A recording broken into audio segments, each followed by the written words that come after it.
Ladies and gentlemen, welcome back to the DFS Army Fantasy Football Show. Today, we had to do the lightning intro because, man, it's been lightning and thunder all camp.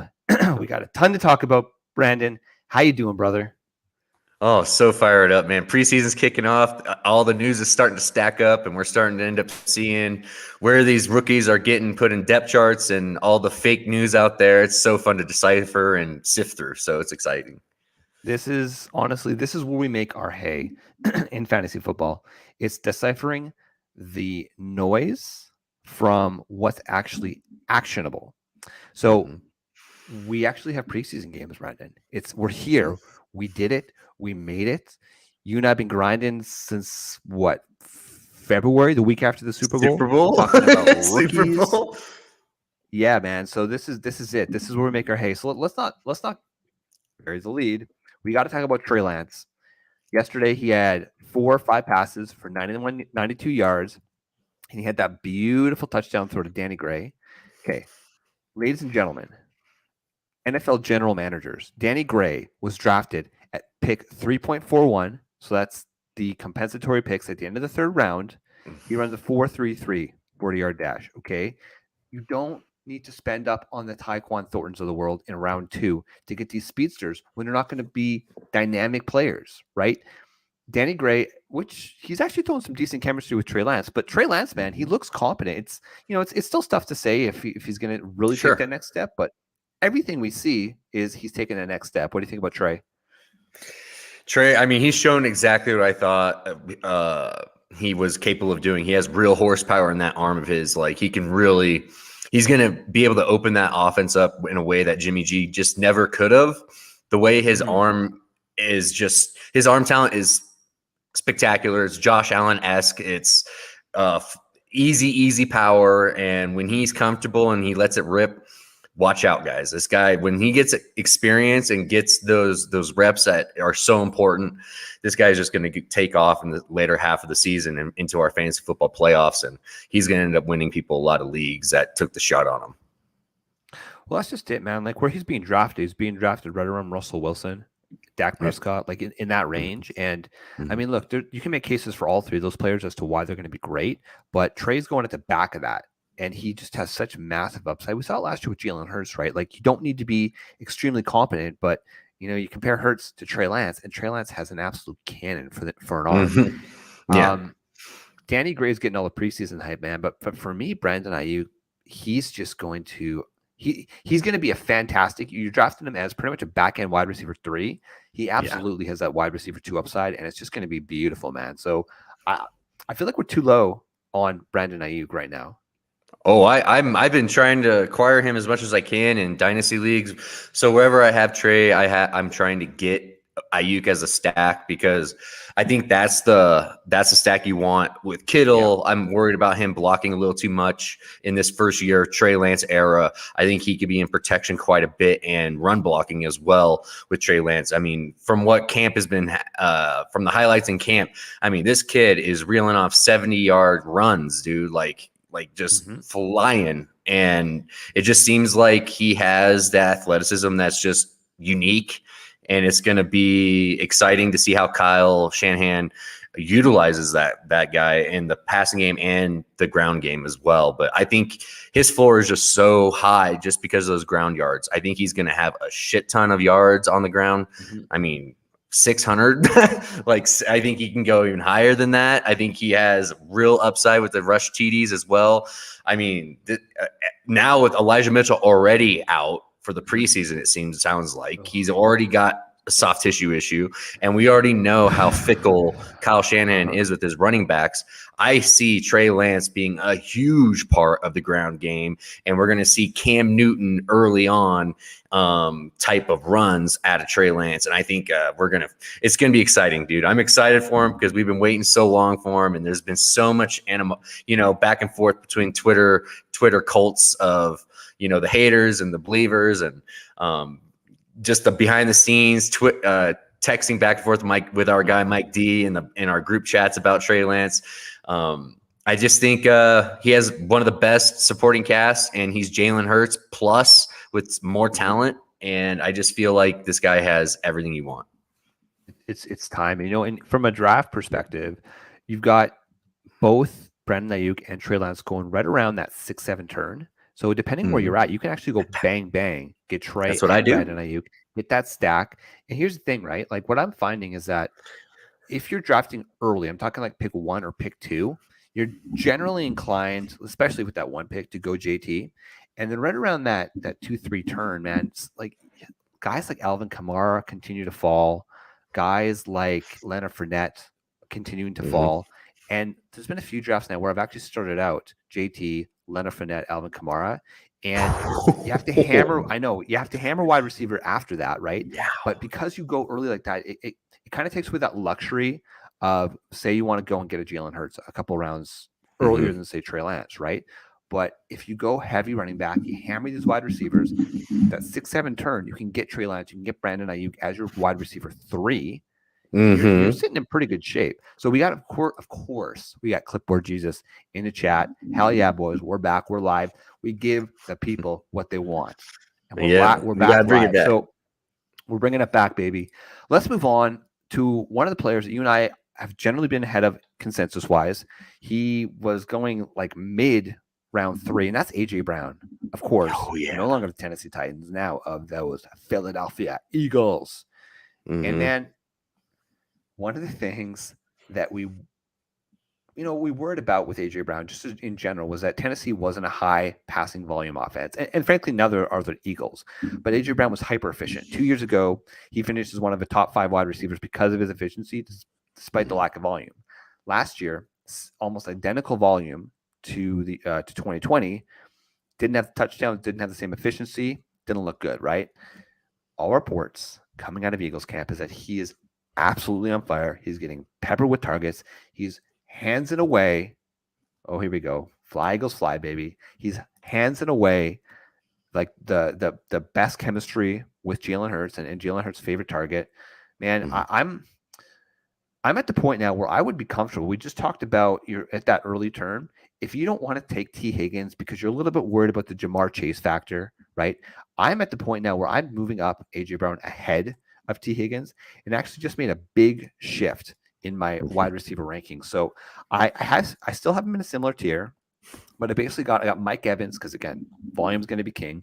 Debo Samuel, Tyreek Hill, and now I have AJ Brown right ahead of T. Higgins as my wide receiver 10. And so I'm feeling pretty damn good about it, man, because you know what?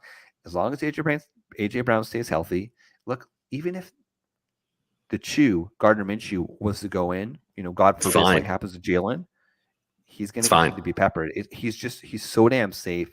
Why is the market so low on this guy? It's an overcorrection to the trade, 100%. Same way it was with Stephon Diggs when he went to the Bills. People knocked him down a couple pegs, and he was a steal in drafts that year, his first year of Buffalo Bills. This is exactly the same situation. I am going to start buying more Jalen Hurts, AJ Mm-hmm. Brown stacks in best ball because I just want more exposure to it. Because I think Jalen Hurts is going to take a nice step this year. I think he has everything he's been looking for. He just needed more talent around him. And like I said, somebody's going to get the short end of the stick here, and it's going to be Devontae Mm-hmm. Smith. Devontae Smith. I don't see him getting the same or an uptick of any kind of volume. I think this is what he's going to be, what he was pretty much last year. Maybe a couple more touchdowns, but that's about it. But the two guys that I want, or the three guys I want in this offense, is Goddard, AJ Brown, Mm-hmm. and then Jalen Hurts. But AJ Brown, I think he can go above Hill. Like, you should be taking him above Yeah. Hill. He's a number one guy. This guy is. It's obvious the Eagles want to get this guy hyper targeted, even if Mm-hmm. even if their offense isn't super pass heavy. They are going to have their role where he is going to have his elite target share. He is going to have it. This is going to be the first year where he's going to have a 25% target share. I could see that, and I don't see why you don't do that with him, especially when you trade for him like that. He is a top elite talent in this Mm-hmm. league, just like Stephon Diggs. Just give him volume. He's going to That's explode exactly. this year.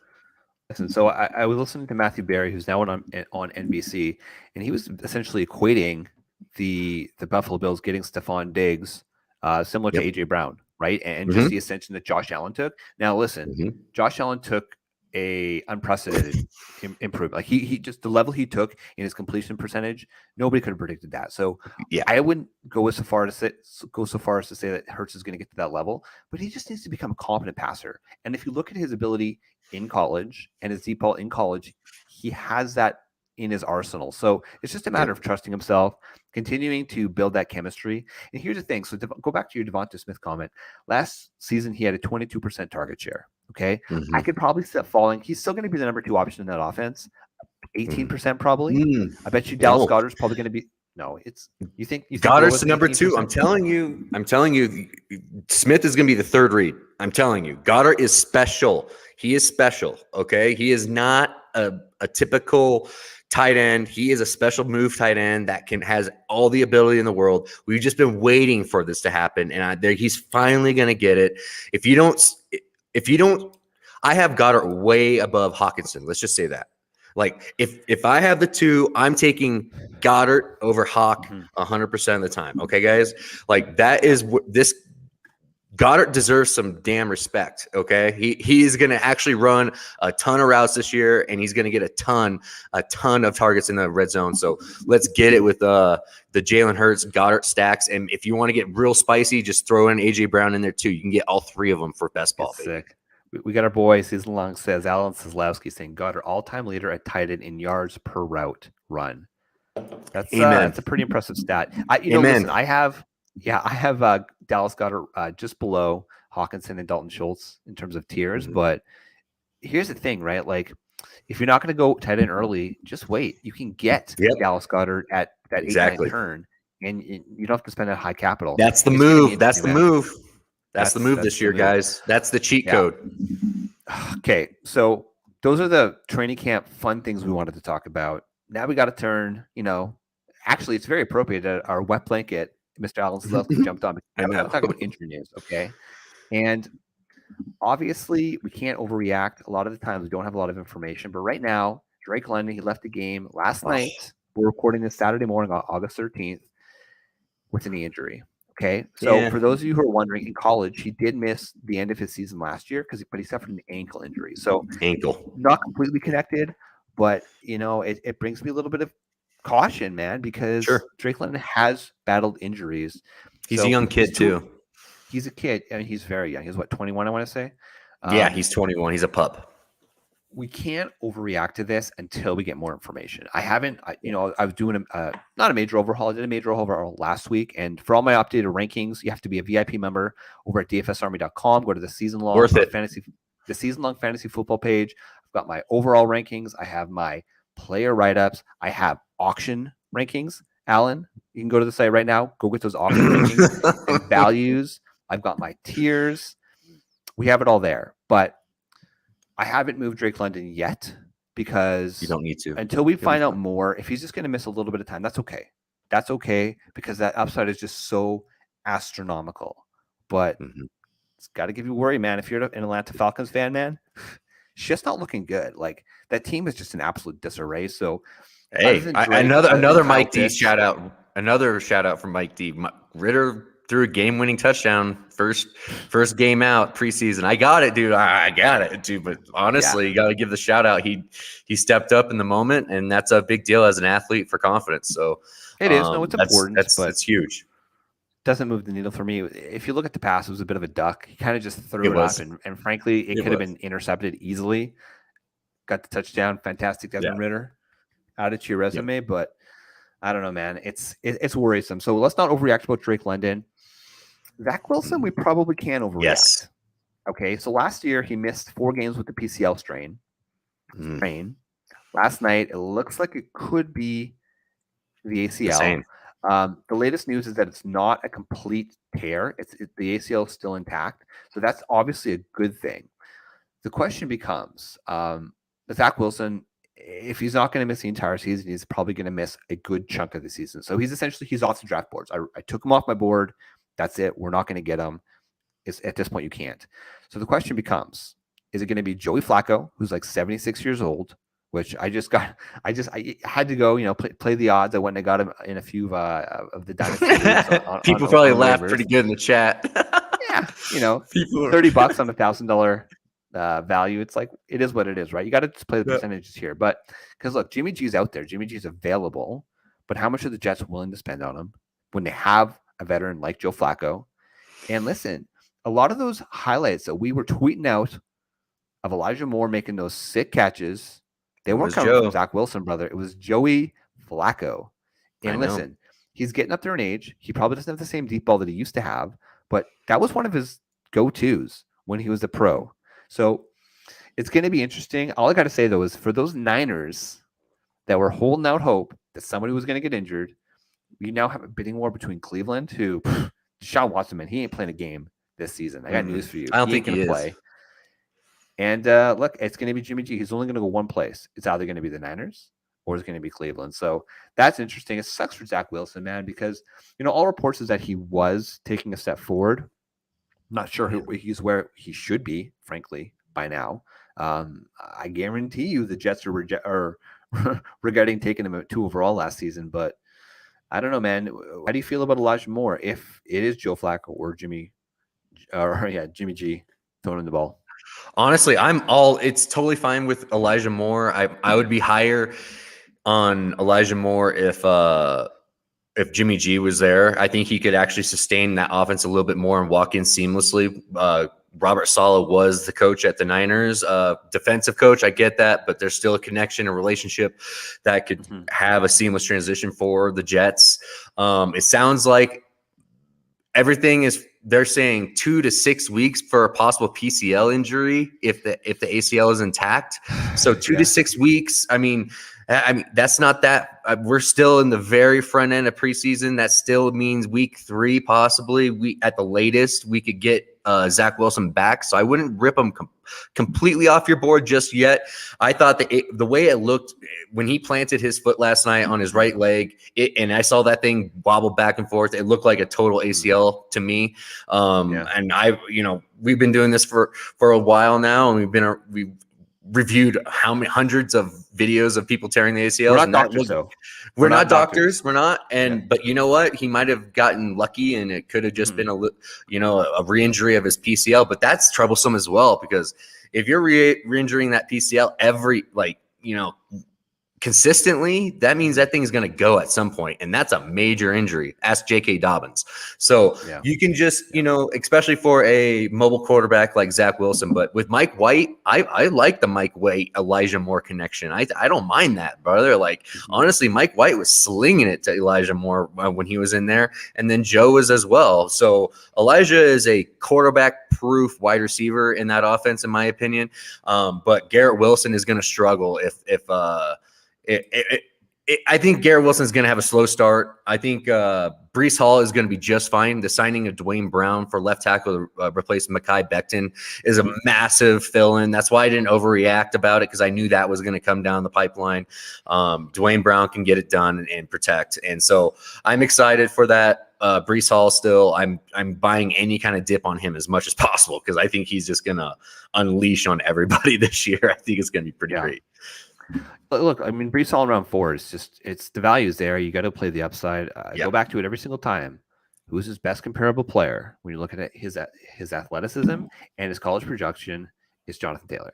So just, people are being a little bit too relaxed. Fade the Jets. Let's relax on Breece Hall. And we talked about it. Actually, I talked about it on this very show with Alan Seslowski. It might be a slow start for Breece, but he's the kind of guy you want on your team. You don't have to play round 1 or round 2. And the upside is just way too massive. Well, I think that I don't think it's going to be a slow start. If they do lose Zach Wilson, I think they lean on him as much as possible early. Why not? Yeah. That's RB's transfer over to the pros faster than any position. I think that is a guy that it could start off very nice because of volume, just because they're trying to keep the offense a little simple. So I could totally see Breece Hall being just fine if Zach is out for a month or so. Yeah, I mean, you can't overreact to these sort of things. It's a mistake. It's a mistake. Okay, let's talk about the Cleveland Browns, because they are just the Browns being the Browns, man. Yeah. So Deshaun Watson news aside, obviously for those of you living under a rock, Judge The judge basically ruled 6 games. The NFL said,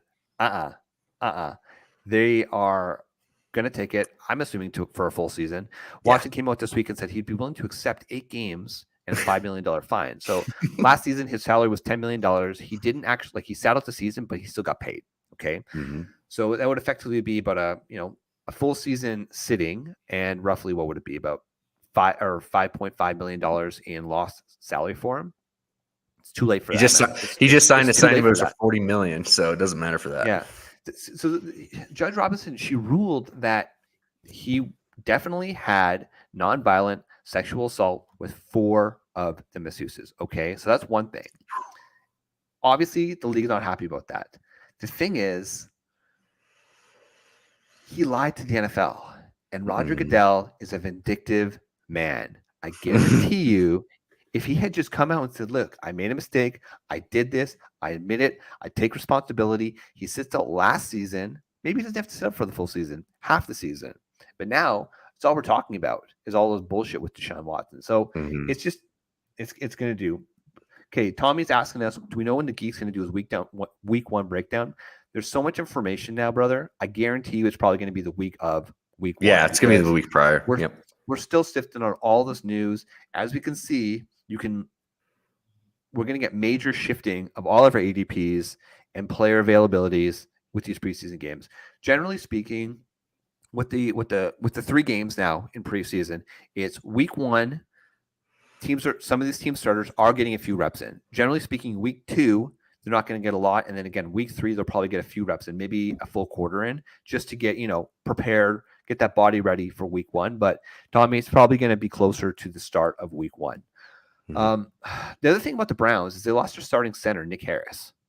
And that's a major problem as well. So, from a Browns perspective, at this point, I was a little bit higher than a consensus on Amari Cooper just because talent tends to race to the top. I feel like I need to move him down a little bit because we saw what Cooper was like when he was a Raider. And when he doesn't really give a shit, he doesn't play very well. And I just get that vibe, man. Like, is it going to be Jacoby Brissett there? Is it going to be Jimmy G? They lost their starting set. It's going to be dysfunctional. Tommy, we appreciate you, brother. Thank you for tuning in and thank you for watching. So the Browns, man, Nick Chubb, I'm also below consensus on Nick Chubb. Right now, I have him as my RB 15, which actually, okay. The consensus is RB 14. That's about right? Like, he's going at pick 25 overall. I have it baked in to be about mid to late round 3. So I'll be honest, I'm not getting a lot of Nick Chubb. Obviously, if Kareem Hunt is indeed traded, it makes things a little bit better, but Dearness Johnson's still there. It's not going to completely move the needle. We know what Nick Chubb is. And also with Jerome Ford, I mean, in this last preseason game, he's the one. Honestly, he jumped off the TV for me. Like we already knew he was an explosive guy. He was a talented back, and he was one hell of a 5th round selection by the Browns, to be honest. And if I saw this as a GM, if I saw this performance by him, and we know his pedigree, we know he can play ball. He came from Alabama, transferred to Cincinnati, all those things he can play. And then you got a running back that's getting older and Kareem Hunt that wants to be traded, wants a new contract. And to be honest, as a Browns GM, I would never give Hunt another contract. So it makes sense to move on from him because you have Dearness Johnson and you got yourself Jerome Ford that can step into those roles. So I could totally see if the Browns wanted to move him for some reason, they could. If there was a buyer like the Raiders possibly wanting to replace Josh Jacobs or whatever. I mean, there was even rumors about the Detroit Lions wanting to add another back to their mix. So who knows? But I'm just saying that Jerome Ford looked good. He popped for me in the preseason. So let's see. I mean, Hunt for Jimmy makes a lot of sense. That does make sense to me. They're 2 aging players, and they're both rentals for this year. I could totally see that being a great fit, and that would absolutely fit right in the Kyle Shanahan shenanigans that he loves to play with his running backs. That makes total sense, and Hunt would be an absolute superstar in that scheme as well. So I could totally see that happening as well. Okay, so 2 things, and we're going to talk about Elijah Mitchell. But I do agree with you, Jerome Ford is somebody that you need to be drafting late. So I have him as my RB 66 overall in my rankings.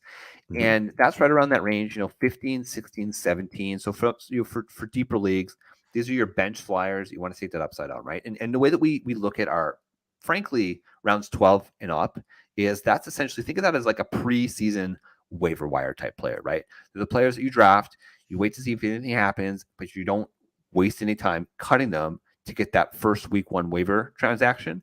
Jerome Ford is one of those guys, man, especially if Kareem Hunt gets traded. I think that's super sharp. Let's move on to the aforementioned San Francisco 49ers backfield with Elijah Mitchell. Okay. We're at it again, baby. We're at it again. He's going to miss the preseason with a hamstring injury. It's these soft tissue shit that Elijah Mitchell dealt with all last year. And listen, the depth chart isn't looking all that sexy. They got Jeff Wilson, who is always injured, but when he plays, he's fine. Tyrion Davis-Price, who I like, the LSU product. You're not high on him. He was somebody that some people were taking him around 2 of the rookie drafts. A lot of times I found he fell to early round 3. That to me was a sweet spot. I was trading up to get him whenever I could. For all of my teams that I have Elijah Mitchell on, I aggressively went and got TDP, and thank God I did. They still have Trey Sermon, though. Oh, I know it. He's still there. And so I wonder, I mean, when we saw him play with Trey Lance last season, he did have his better games. But what if Trey Sermon just sucks? Like that's not that's in the world of possibility, right? Yeah, I honestly, I wouldn't want to give the ball to Trey Sermon if I didn't have to.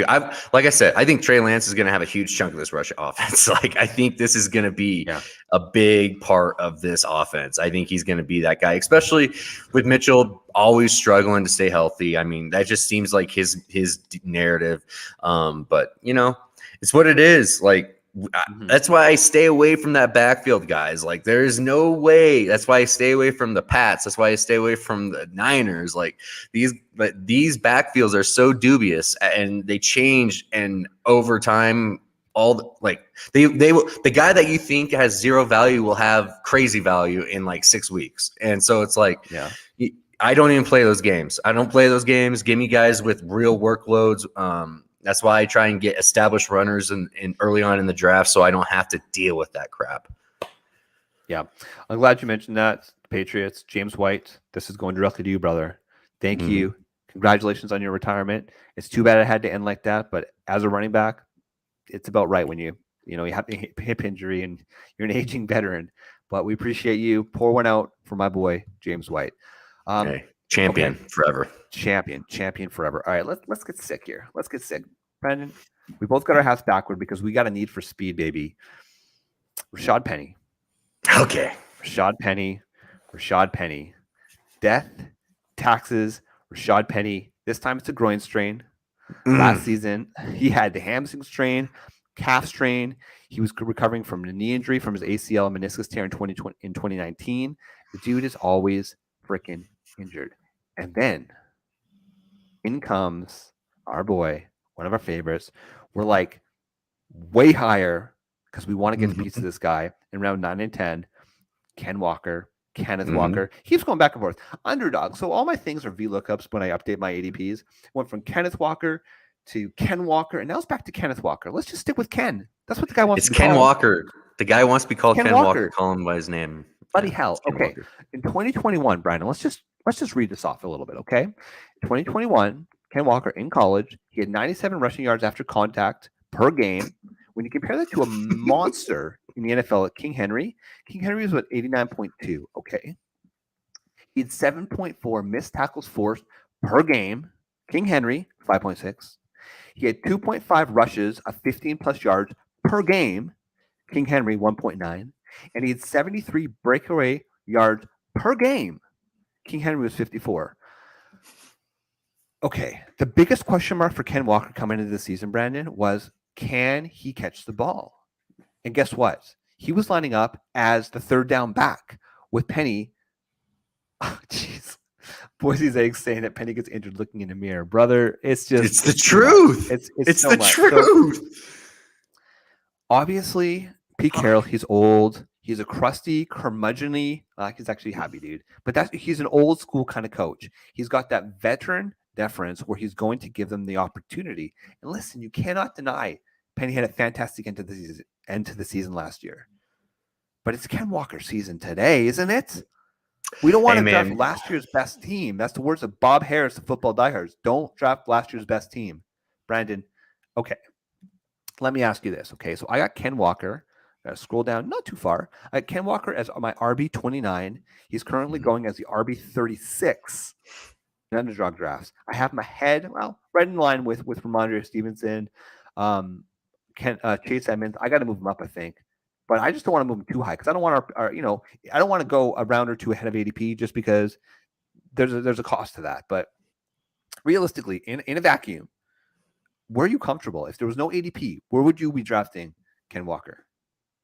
Round 7, round 6? I don't see why he can't be an RB2 produce RB2 numbers, especially with Penny. I mean, okay, so the biggest thing, as everybody knows, I'm a Seattle Seahawks fan, right? So I know I've watched every dang game Penny's ever played. He's a talented guy, man. Coming out of college, we liked him.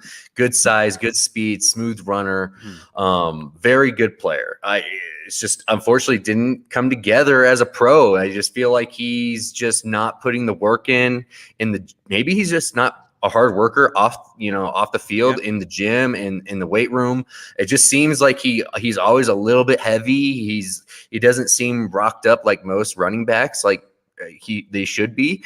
I feel like his injuries come from that he just isn't working that hard. And I know it's a contract year and people love to perform in contract years and play through everything and all that stuff and stay available. But this guy just doesn't have that gene in him to stay available in this professional league. So my biggest red flag for Kenneth Walker was just the existence of Penny. And it's going to be, as long as Penny's in there, it's going to be, scary to get Ken Walker. But you got to choose a side, damn it. And I'm choosing Ken.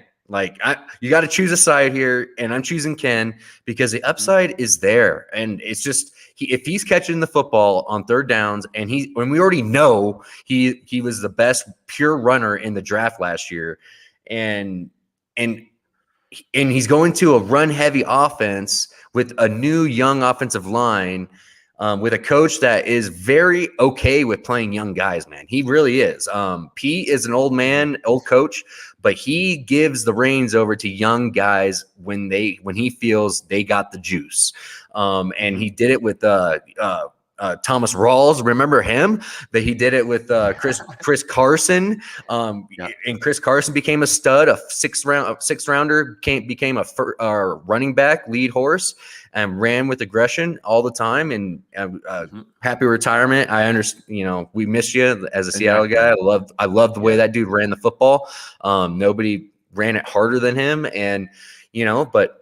I think Pete is seeing the writing on the wall with Penny again early in the season. Yep. He already had a soft tissue issue already before this issue already. So I mean, it's the writing's all over the wall. I've been battling Frank Amoretti on Twitter about this for about 3 months now about the Penny versus Ken Walker, and it's been pretty epic. We both have our sides of it, and he's on the Penny side. I'm well established on the Walker side, and I just feel I wrote him after this deal. I was like, this is the pattern, man. I hope you're understanding. It's not about talent with Penny. This is just about availability, and Pete is gonna get over. He's not gonna be happy to be told, yeah, we can't run Penny because he's got something soft tissue again, and he's just gonna run Ken Walker hard when he can, and it's gonna be great. Gonna be interesting. Walker's legit. Yeah, he's legit, brother. I don't want to get too far ahead of my skis because if Penny just does miss, a few weeks in preseason is fine. Is he still going to get that first opportunity? So can't get too far ahead of the skis, but it's starting to look like I want to get ahead of ADP on Ken because I feel I feel like we are, and I feel like we have our opportunities to get him. And hey, in Dynasty, if you have interest in Ken, you might, with now's the time. With Penny, it might be the time with him being there still. Actually, you might have missed the opportunity last week. Before Penny had the injury, right? Because then it just puts a little bit of doubt in these Ken Walkers. And the thing about in Dynasty, these Ken Walker managers, they drafted him at pick 1.2, 1.3, right? So they paid Damn right. that high price to get him. And so, I mean, it's the same thing with Cam Akers truthers, right? It's just you're not going to get Cam Akers because they're the truther. They're the one who drafted him. So it's going to be hard to pull. And obviously, there's Cam Akers. It's been a few years now, but I feel like that's what it's going to be like with Ken Walker. It's going to be hard to get him in Dynasty because the manager's not going to want to sell him at a discount. That's just not going to happen. No. Let's move on to another backfield that has had some question marks. We're not really sure what was going on. Those Denver Broncos, man. Those pesky Denver Broncos. We got Melvin Gordon. We got Javonte Williams. Melvin Gordon had the foot injury. Apparently, it's not serious. So, again, we shouldn't get ahead of our skis on that one either, right? We got to be careful here. But Javonte Williams, before Melvin Gordon was a Bronco, was going early round 1 in drafts. Right now, he's going right around, again, the 2-3 turn, right? So he's being drafted as RB12 at 21 overall. And I'm kind of at the point where, like, I'm happy to get him there. But you know what's interesting to me? In a lot of the drafts I've been in, I can get him at the early round 3. Like, I haven't had to take him in round 2.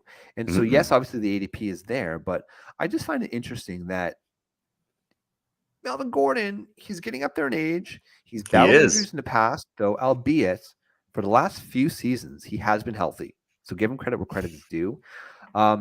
We've heard it all. We've heard a 70-30 splits. We've heard 60-40. We've heard 56-44. I think that math is right.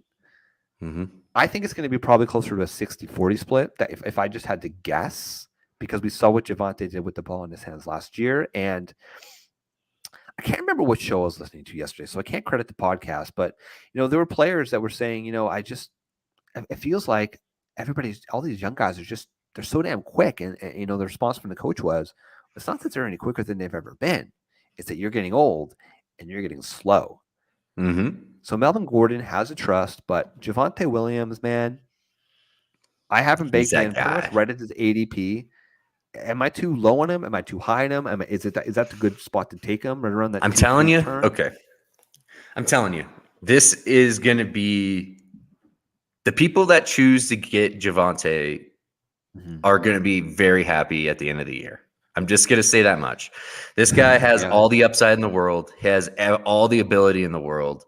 If like you said, if it was just anybody but Melvin Gordon's name in that slot, and it was just some random 30-year-old running back, veteran running back, not Melvin Gordon, people would be drafting this guy at right around where DeAndre Swift is going, or higher. And like, that's where I'm going. Like, that's where he should be going.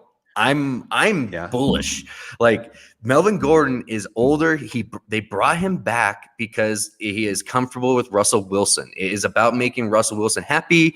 It's about having a friend on the sideline, somebody that's recognizable for Russ in a new place. That is 100% why that was part of the reason why he came back. They let him walk, and I guarantee what happened is Russ was like, "Hey man, it'd be nice to have a friend around here. I know you got Javonte, and you drafted him to be Nick Chubb, like you said in the war room when you drafted this guy.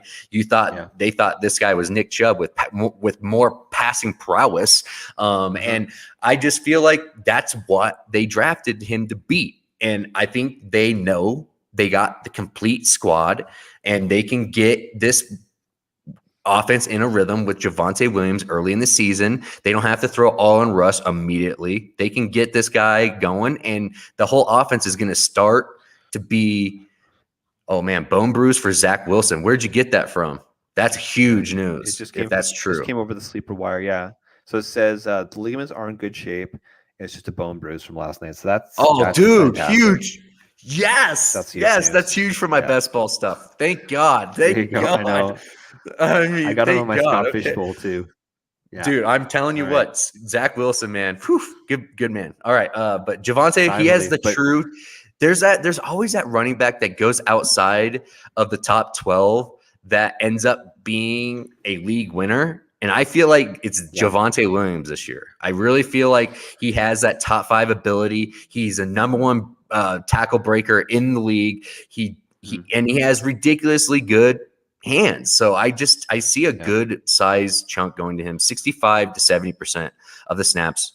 I just feel like towards the end of the season, it may not start out that way because they have a long season. The Broncos are betting on making the playoffs, okay, guys? Yeah. So they need to pace him out. I guarantee in the first month, Javonte will be a little slower than people want, but as the weather gets colder, they're going to start handing the reins over to the young kid, and they're going to ride that guy into the playoffs. And that's the guy I want. I want the young legs late in the season. Yeah, so just to put a bow in this discussion, because I do want to talk about one more topic before ending here. Sure.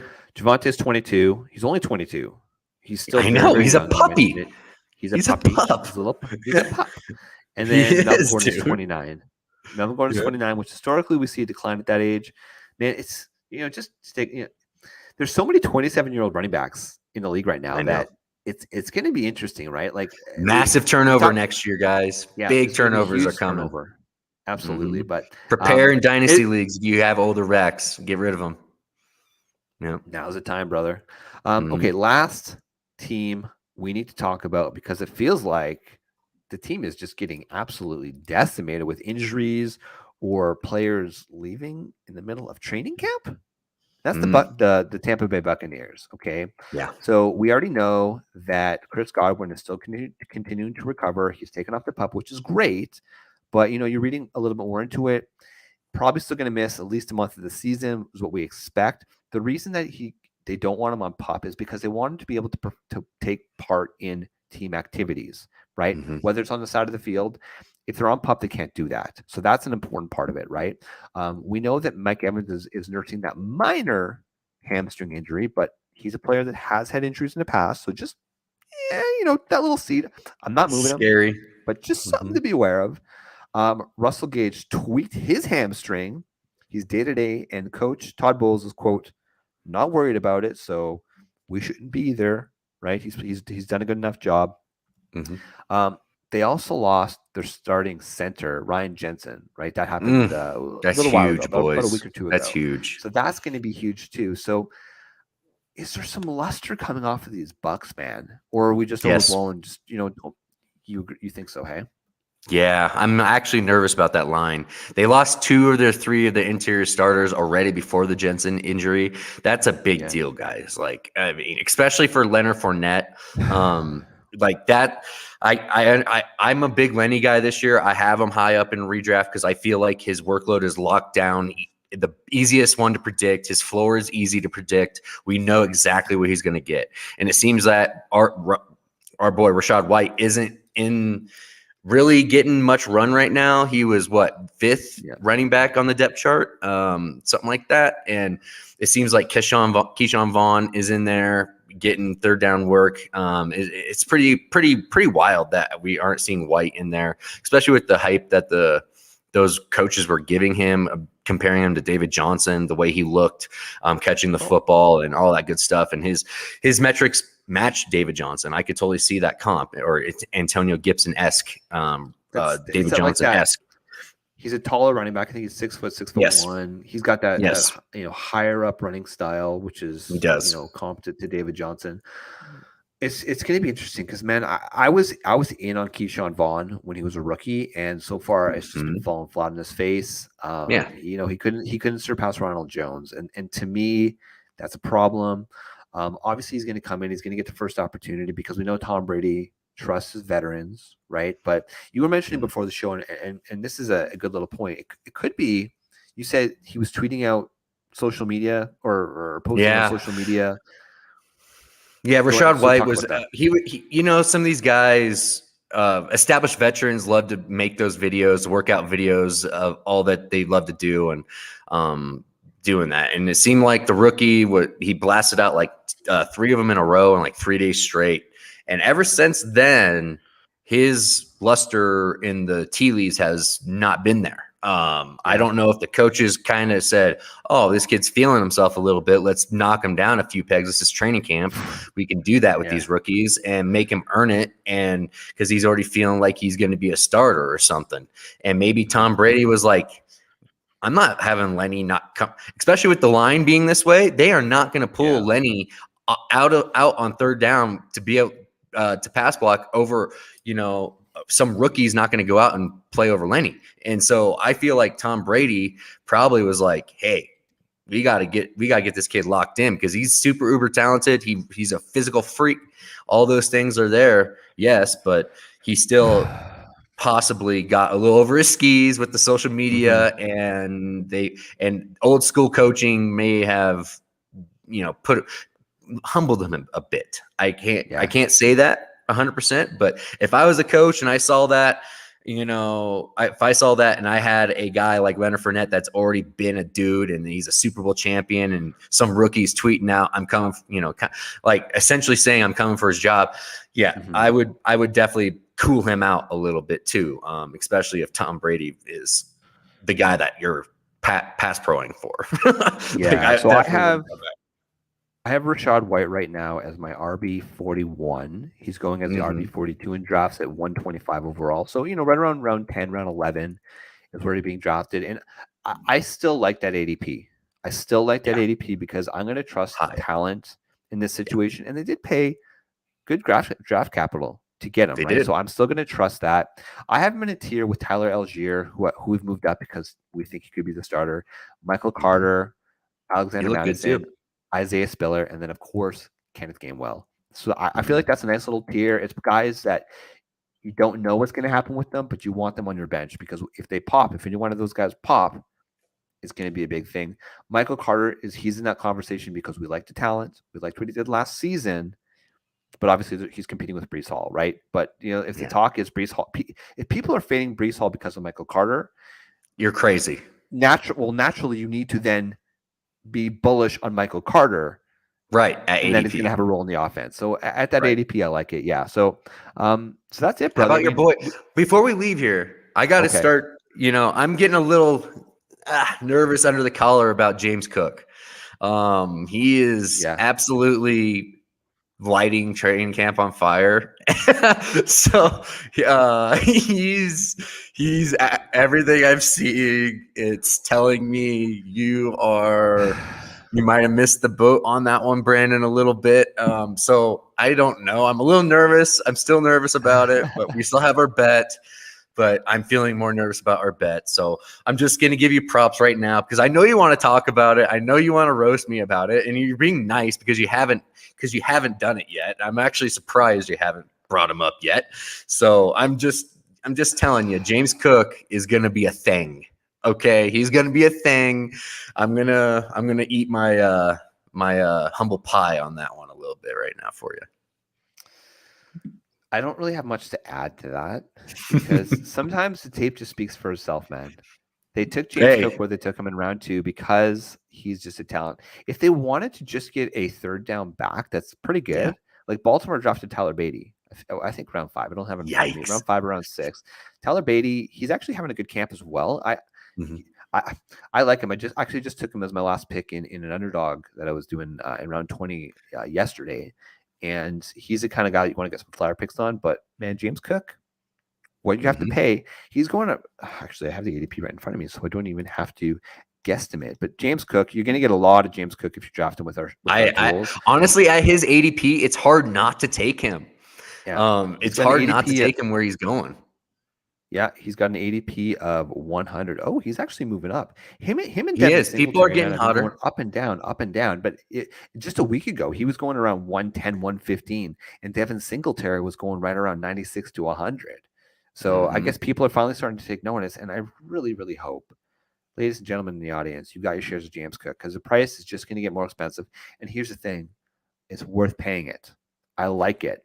That's where that round 8 ADP, round 8, round 9 ADP, that's the absolute sweet spot where you want to just hammer it. And not to go into it, but when you look at from a just pure size, they're very similar sizes, Devin Singletary and James Cook. The big difference is James Cook is an electric player. Devin Singletary he's fine. He's a good running back. He's fine. He's a guy. James Cook is going to be a star. And that's it, ladies and gentlemen. So for those of you who haven't become a VIP member over at DFS Army, go do it now. DFSArmy.com. There's a lot of free content out there, but if you want to win at DFS contests, that's what they do. We're the fantasy football side of things. We're going to help you win your season-long leagues, but we already had a few of our members take down tournaments in preseason. That showdown what was it, the Hall of Fame showdown. We had one of our player, Mhm. our VIP members take that down, winning a clean cold 10K. Mhm. And we have a Discord chat where you can come, you can chat with us, you can talk shit about my rankings, you can tell me how much you love my rankings.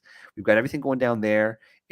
We've got contests constantly going, so go become a VIP member. We actually have a special discount. I think you have to get it this week in the preseason, but if you want to save about 30-40 bucks on that membership, so go do it now. We're going to be here all season. And hey, listen, if you like what you're watching, you like what you're listening to, please Mhm. please subscribe. If you're on YouTube, click that little bell, because we're going to start doing some more live content. And every time we go live, you're going to get We that need little to go live. bell saying, you know what? Brandon and Shane are here. The Geek's been away. Been on vacation for a few weeks. I believe he's coming back next week. So we only had one show this week. We're going to have 2 shows again next week. I've got a special guest on the Bold Call show next Tuesday. It's Chris Felicetta over at DFS Army. Of course, you see him tweeting out. He does his running Underdog dress where he's on his Mhm. jogs and he does it. And Can't of believe he course, does you and I that. are going to do our shows. It's pretty wild, man. But Chris Mhm. is very sharp. He has free articles over at dfsarmy.com. It's going to be a good one, man. So don't miss that. We'll be here next week. And that's it, brother. So I will say, for the Geek, for Brandon Adam, I am Flex Shane, and we are, of course, the DFS Army Fantasy Football Show. Let's go.